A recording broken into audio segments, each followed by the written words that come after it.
টকবগে এক সুদর্শন যুবক, দেখতে যেমন সুন্দর মনটিও তেমন সুন্দর।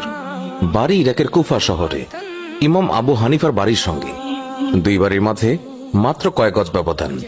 যুবকের এখন বিয়ের বয়স, বিয়ের ক্ষেত্রে কোনো বাধা নেই তার। খুঁজতে খুঁজতে যুবক পেয়ে যায় মনের মতো একটি বউ, যেমন তার রূপ তেমনি তার গুণ, এক কথায় অপূর্ব। কিন্তু পেয়ে গেলেই তো হলো না, নিয়মমাফিক প্রস্তাব পাঠাতে হবে, তারপর দুই দিকে কথা চালাচালি হবে, দেনমোহর ঠিক হবে, কোণে দেখা হবে, আর সবকিছু ঠিকঠাক থাকলে তবেই না বিয়ের পিড়ি। প্রস্তাব দেয়া হলো, কথা চালাচালি হলো, বেশ কয়েকদিন কেটে গেল। এরপর এলো দেনমোহরের কথা। মেয়ের পিতা মোহর হাঁকলেন, পরিমাণ উল্লেখ করলেন মোটা অঙ্কের মোহর, যা আদায় করা যুবকের পক্ষে শুধু কষ্টসাধ্যই নয়, অসম্ভবও বটে। বিশাল অঙ্কের মোহরের কথা শুনে যুবকের মনে জ্বলে ওঠা আশার প্রদীপটা তপ করে নিভে গেল। ইমাম আবু হানিফা রহমাতুল্লাহ আলাইহির মজলিসে প্রায় আসা যাওয়া করত এই প্রতিবেশী যুবক। সেখানেই প্রচুর সময় দিত সে, তাই ইমাম সাহেবের সঙ্গে হৃদ্রতার সম্পর্ক তার গড়ে উঠেছিল। একদিনের ঘটনা, বিরাট মজলিস। মজলিসের প্রধান আকর্ষণ ও মধ্যমণি ইমাম আবু হানিফা রহমাতুল্লাহ আলাইহি। গোটা মজলিসের মধ্যে তার নুরানি চেহারাটা যেন উজ্জ্বল আলো বিকিরণ করছিল। মজলিস চলাকালে কত লোক আসে, কত লোক যায়, নিজেদের সমস্যার কথা বলে, পরামর্শ চাই। ইমাম সাহেব সবার কথা মনোযোগ সহকারে শোনেন, সবাইকে গুরুত্ব দেন, প্রাণ খুলে কথা বলেন, পরামর্শ দেন।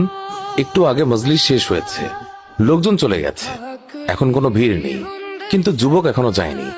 এক কোণে জড়সড় হয়ে বসে আছে, তার চেহারাই বলছে সে যেন কি বলবে, কিন্তু বলতে পারছে না। এক রাস সংকোচ তার গোটা অবয়বকে যেন চাদরের ন্যায় ঢেকে রেখেছে। ইমাম সাহেবের দৃষ্টি হলো যুবকের উপর, ডেকে একেবারে নিজের পাশটিতে বসালেন আর জিজ্ঞাসা করলেন, তুমি কেমন আছো? জি হুজুর, ভালো। যুবকের সংক্ষিপ্ত উত্তর, কিছু বলবে কি? জি, একটু সমস্যা, তবে সংকোচের কিছু নেই, বলে ফেলো। যুবক লজ্জা বিজড়িত কণ্ঠে কাচুমাচু হয়ে বলল, হুজুর, আমি একটি মেয়েকে বিয়ের জন্য নির্বাচন করেছি। মেয়ের বাড়ি কুফা নগরীতে। ইতিমধ্যেই বিয়ের আলোচনা অনেক দূর পর্যন্ত গড়িয়েছে, কিন্তু এক জায়গায় সবকিছু গিয়ে থমকে দাঁড়িয়েছে। এখন কি যে করব কিছু বুঝতে পারছি না। এইটুকু বলে একটি দীর্ঘশ্বাস ফেলল সেই যুবক। ইমাম সাহেব বললেন, থামলে কেন? বলো, তোমার বিয়ের আলোচনা কোথায় গিয়ে থেমে গেছে?